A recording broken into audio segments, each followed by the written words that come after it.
সুপ্রিয় দর্শক, আসসালামু আলাইকুম। আশা করছি আপনারা সবাই ভালো আছেন। আমি Mohammad Mujahidul Islam, dream project MS রংপুরের পক্ষ থেকে আপনাদের জানাচ্ছি সাদর সম্ভাষণ। আজকে সৌদি খেজুরের গুরুত্বপূর্ণ পরিচর্যার আরও একটি পর্বে আপনাদের সামনে উপস্থিত হয়েছি। আপনারা জানেন যে আমরা এই পর্বটিতে আলোচনা করব সৌদি খেজুরের যত্নগুলো বিষয়ে, সৌদি খেজুর গাছের পরিচর্যাগুলো বিষয়ে, যে কাজগুলো করলে সৌদি খেজুর সুস্থ থাকবে বা এর গাছটা সুস্থ থাকবে এবং এই গাছ দ্রুত বেড়ে উঠবে, এই বিষয়গুলো নিয়ে আমরা এই পর্বটিতে আলোচনা করব। সেক্ষেত্রে গতদিন আমরা যে প্রথম পর্বটি দিয়েছিলাম, এ পর্বের বিষয় ছিল সৌদি খেজুরের গাছে আগাছা পরিষ্কার করা, অর্থাৎ এর আশেপাশে যে আগাছাগুলো তৈরি হবে, ঘাস লতাপাতা, এগুলো পরিষ্কার করা। আজকের আমাদের পর্বের যে মূল থিমটি হলো সেটা হলো খেজুরের গাছের নেট পরিষ্কার করা। খেজুরের গাছের নেট, এটা হয়তো অনেকের কাছে নতুন জিনিস হতে পারে। আপনারা জেনে থাকবেন পাম জাতীয় উদ্ভিদ, যেগুলো পাম জাতীয় উদ্ভিদের বলতে আপনারা এখানে ধরতে পারেন খেজুর, পাম অয়েল, নারকেল, এই টাইপের গাছগুলোতে আপনারা কিছু নেট দেখতে পাবেন জালার মতো।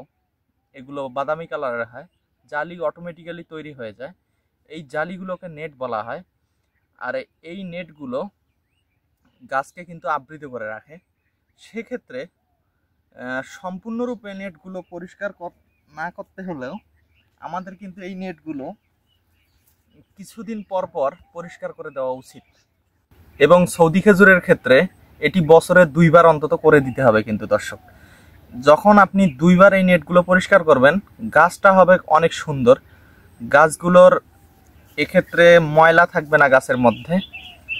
দেখুন এখানে এই গাছটি যদি আমি দেখাই, দেখুন এগুলো নেট আমি পরিষ্কার করে দিচ্ছি, গাছটা কত পরিষ্কার হয়েছে। তবে একেবারে উপরের দিকের যে নেটগুলো আছে, একেবারে নতুন বের হচ্ছে যেগুলো, এগুলো কিন্তু পরিষ্কার করার দরকার নেই। সেক্ষেত্রে প্রথম দিকের যে নিচের দিকের নেটগুলো আছে, এগুলো কিন্তু প্রথমত পরিষ্কার করতে হবে। এখন নেট কেন পরিষ্কার করতে হবে, এটি একটি কিন্তু আর একটা আলোচনা, যে নেটগুলো কেন পরিষ্কার করতে হবে। সেক্ষেত্রে আপনারা যদি এই জায়গাটা লক্ষ্য করেন, দেখবেন কিছু পোকা এই ডালগুলো কেটে দেয়। সেক্ষেত্রে এই পোকাগুলো কিন্তু এই নেটের মধ্যেই থাকে এবং নেটগুলো যখন আপনি পরিষ্কার করবেন না, তখন পোকাগুলো কিন্তু আক্রমণ করবে। আবার যখন আপনি নেটগুলো পরিষ্কার রাখবেন, তখন কিন্তু এই দাগগুলো বা এই যে কাটা জায়গাটা দেখছেন আপনারা, এটা কিন্তু আর নতুন করে তৈরি হবে না। সেক্ষেত্রে কিন্তু গাছটার মধ্যে পোকা থাকার জায়গা হইতেছে না, সেক্ষেত্রে আমরা সুবিধা পাবো। এক্ষেত্রে আপনারা কি করবেন, যখনই আপনারা এই নেটগুলো পরিষ্কার করবেন, এই সময়ই আপনারা কি করবেন, আপনাদের যে নিচের দিকের একেবারে পুরনো ডাল, যেগুলো বাদামি হয়ে গেছে বা শুকিয়ে যাচ্ছে, এই ডালগুলোও কেটে দিবেন। সেগুলোকে একেবারে গোড়ার দিকে না কেটে একটু উপরের দিকে কাটবেন, যাতে ওইটা আবার ফেটে গিয়ে ওখান দিয়ে আবার পোকা ঢোকার রাস্তা না হয়ে যায়। সেই ক্ষেত্রে আপনাদের আমি বলবো, এটা নেট পরিষ্কার করে এর ডালগুলোও ছাঁটাই করে, তারপর এখানে একটা আপনাদের কড়া কীটনাশক এবং ছত্রাকনাশক প্রয়োগ করতে হবে। আমি বলবো আপনারা ছত্রাকনাশকটা ইউজ করবেন কপার অক্সিক্লোরাইড গ্রুপের যে কোনো একটি ছত্রাকনাশক এখানে প্রয়োগ করবেন এই সময়টায় অন্তত।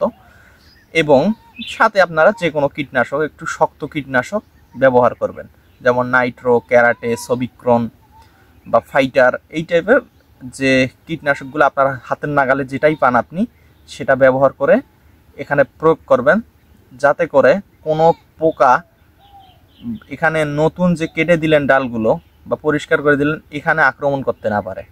যখনই এটা আপনি দিয়ে দিবেন একবার, সেক্ষেত্রে কিন্তু গাছ সুন্দর হয়ে উঠবে এবং গাছের মধ্যে কোনো পোকামাকড় থাকতে পারবে না। এই ক্ষেত্রে গাছগুলো যেমন পরিষ্কার দেখতে পাচ্ছেন, এই ক্ষেত্রে এত পরিষ্কার গাছে কিন্তু কখনোই পোকা আক্রমণ করতে পারবে না।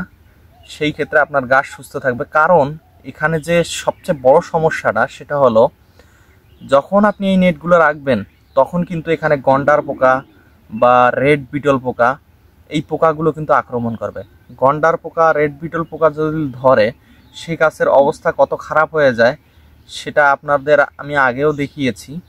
তবে এই দুটি গন্ডার পোকা এবং রেড বিটল উইভেল বলা হয় এটাকে, এই পোকা দুটো থেকে অবশ্যই আপনাদের সাবধান থাকতে হবে। যখন আপনারা এই দুইটি পোকা থেকে সাবধান থাকবেন, নিয়মিত কীটনাশক প্রয়োগ করবেন, ছত্রাকনাশক প্রয়োগ করবেন, সেক্ষেত্রে আপনাদের এই সৌদি খেজুর চাষটা অনেক সহজতর হয়ে উঠবে। তো আজকের ভিডিও এই টপিকসে ছিল। সামনের ভিডিও আরও একটি নতুন টপিকস নিয়ে আসছে। সে পর্যন্ত সবাইকে আসসালামু আলাইকুম।